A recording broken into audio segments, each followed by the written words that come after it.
Hello everybody, welcome back to another adventure in the journey of Outdoors with Team Money. Weather sucks today, couldn't fish. This is the second time I'm trying to record this video because I'm a dummy, and you know what? You gotta turn on your microphone if you want to record sound. So, back to the drawing board I go. Okay, so, I'm gonna try and do this all over again. So in today's video what I'm doing is I'm showing you guys how to select baits, or how I select baits based on the area I fish in almost all categories of hard baits, let's say, right? So I'm going to explain how I came up with these colors, but first I'm going to try and move this along as fast as I can since I've already done this video once. However, so here we go. So I moved to Minnesota, never fished here, right? So, and have any of you guys ever moved to someplace brand new and not know what, you know, you're like, oh God, what do I do? So what I did is first off, I took advantage of Google. And with Google, I learned what kind of bait fish we have. For example, we have golden shiners. Didn't have them in Michigan. I don't have any shad up here. I don't have any blueback herring, which I had in Michigan. So most of the colors of baits I've been buying for years are kinda not relevant. Now, there's a caveat to that.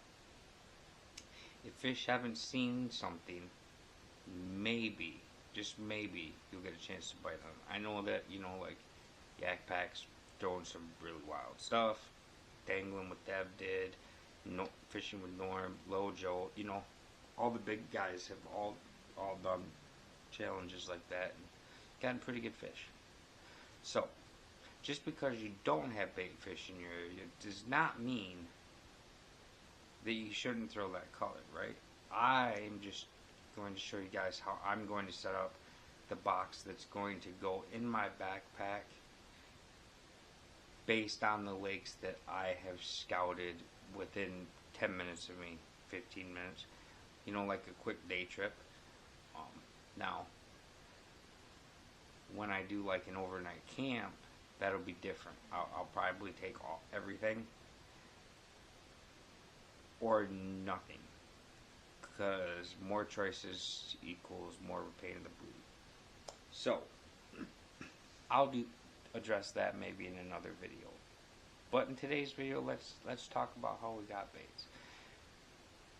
So after I went and found out what kind of bait fish we had in Minnesota, I went to the DNR's website and I started looking for lakes.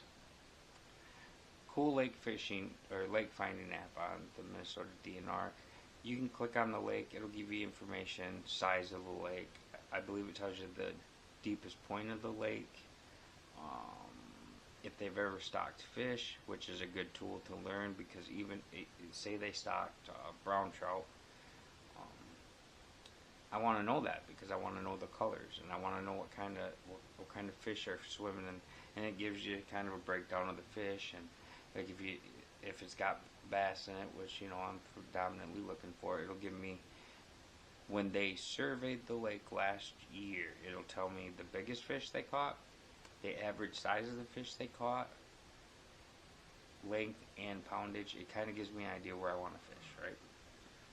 So, did all that, put some pieces together, so I thought today we're going to take a 3700 plain old box, because that's all I carry for hard baits with me. I take a 3700, I put everything in it because I want to be able to cover everything. I grab some soft baits usually for Texas rig, not a lot of soft baits. I try and limit it to a creature bait and something else, 2 different colors, and then I keep a bag of Cincos with me at all times just in case.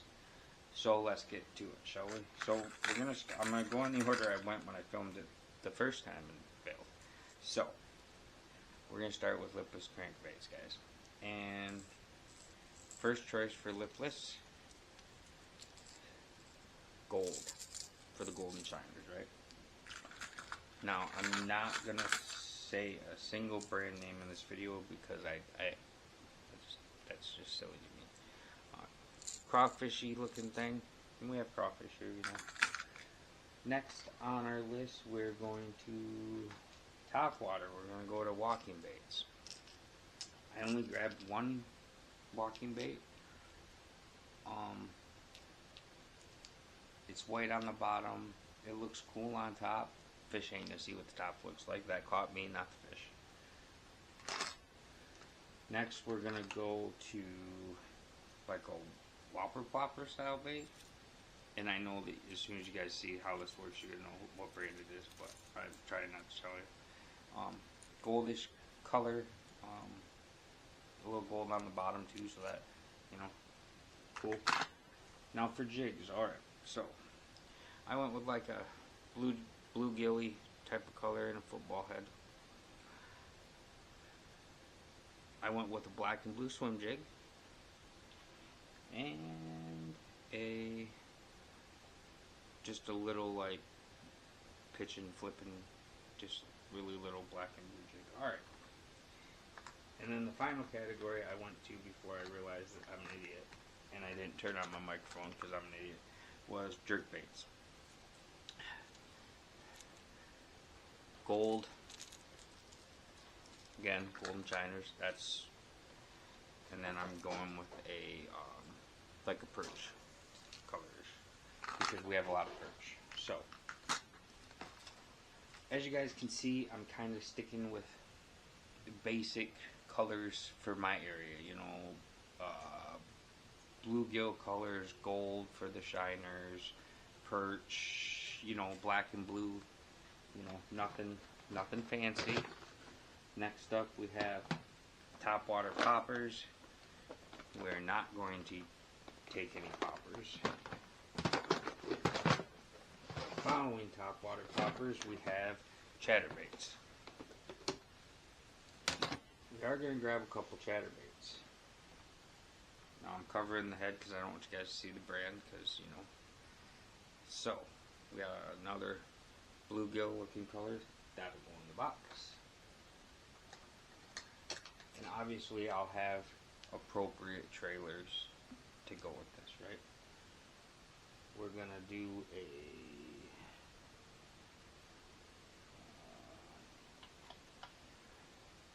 black and blue. And then, just because I feel like it, we're gonna do like a kind of reddish, orangish. I don't know. We're just it. You know, I've had that color for a long time. Never thrown it. So in the box it goes. So we're taking 3 chatterbaits. While I'm on the subject, guys, this right here. Oh, don't mind the price. Sorry. This is the Plano Edge. I call it my chatterbait box. I guess it's the jig and chatterbait box. Awesome boxes, guys. Right? I can't say enough good things. Next up, we have my least favorite, and we got us some regular old crankbaits. So let's take a gander in my box here, because you wouldn't think that a guy that hates crankbaits could have so many crankbaits, but guess what? I do, guys. So we are going to do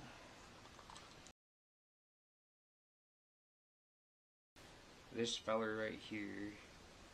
No, I'm not going to do this. I love this color because I think it covers a lot.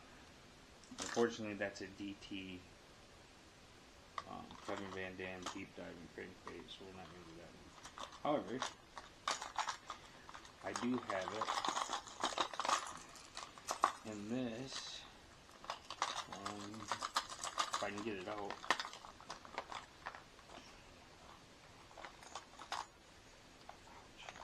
Same color, just doesn't dive as deep. So that's what we're going to do, because I don't have the need for deep diving crankbaits right now. The water depth's just not going to be enough for me. So, ouch. Here's that color again. I love that. That's a beautiful color. That's going in there for sure because I like the color. And we're only going to grab one more, and that's going to be a 2 to 5 foot diver.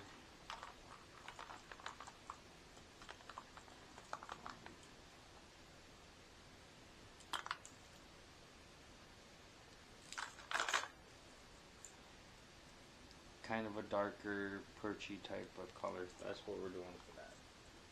Okay. So, we have our crankbaits done, guys.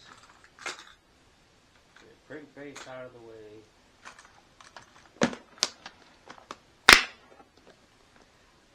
And in the last box, because I ran out of boxes. This is my frog and my swim bait box. Now, obviously,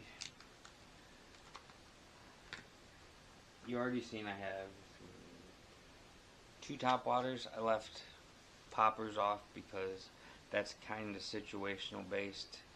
Now, if I grab a rod that I can throw a popper on, I'll probably throw a popper in the container. Does that make sense, right? Same with frogs. Frogs are very, very situational when you think about it, right? You gotta have pads or top grass. You know, you're really not throwing a frog on open water. And I really like to throw frogs on braid and a big heavy rod. I don't throw that as much. It's kind of like when I flip. I don't do it. You know, it's not something you're doing from the shore, so I'm not going to worry about it as much. I'm going to grab a few smaller swim baits though, just a couple, and then if I get into something, then I will transition. You know, if I plan on specifically swim bait fishing, I will grab my swim bait rod, and then I will grab like my mag drafts or something like that. But we're just going to grab this little guy. I love this thing, man. This thing is weedless, hooks hidden. I can't even tell you. I don't even remember who makes this. This thing, if y'all come across this, it's awesome. Amazing action on it, guys. And then we will just grab us this little feather. That little fella right there. I love that swim bait too. Love the color. Perfect color for me. And that's about it, guys, you know, because, I mean, I have that swim bait. You know, I have the mag draft. I grabbed a couple of, I actually, guys, just picked up the 2 of the new Strike King final, I forget what the name of it is. It's the new swim bait that they're pushing really hard. Final copy, I think, or something like that. I did not have the action lock that they talked about, like that you could rip it and stuff. Maybe I'm fishing it wrong. I got to do some more research. But first day with it, it was okay. I mean, it's just another soft plastic swim bait with a magnet. I mean, it's just another mag draft copy, right? Swims like a mag draft. I do like the colors. Might be a little bit better. At the end of the day, guys, they'll munch it. You want big fish, they'll throw swim bait. That's why I brought them with me, because I plan on trying to hook a monster. Because I think that somewhere in these 10,000 lakes, there's a big one. And I plan to spend every moment that I can to find it. But, guys, my camera's about to die. I appreciate you watching. I truly do. Remember, if the subscribe button's red, it's the wrong color. Trying to get to 1,000 subscribers, guys. We did pick up a couple more this month, which is awesome. I appreciate it. Please share and like the videos. Tell your friends. Follow Fishing with change the name. Outdoors with Team Money. Big things coming. Boat project will be kicking off soon. I just don't have the time right now. I got I do have stuff for the boat I got to get around, but I got a trip coming up, so it'll have to wait till I get home. Promise videos to come. That's going to be a big, long, it's going to take a long time, guys, to make that series. That boat is going to, I'm doing a lot of work to that boat. I'm turning that into my, maybe the third time's the charm, guys. I apologize for the battery dying. So, this is the third time I recorded this video, so let's do her again. Anyways, like I was saying, boat's going to take a long time. I want to do a lot to it. Plans keep changing. I keep changing my mind, finding better ways to do stuff. I'm still working it out up here before I start working on it, and we've just been so busy getting around for our trip. So when I get home, we'll be looking forward to working on the boat. So be on the lookout for boat videos, and hopefully soon the weather will break and we'll be able to get some bass for you guys to show you that the lures you watch me pick out actually do work once in a while. Alright guys, once again, if it's red, it's the wrong color. Thanks for watching. I'll catch you guys on the next one. Peace!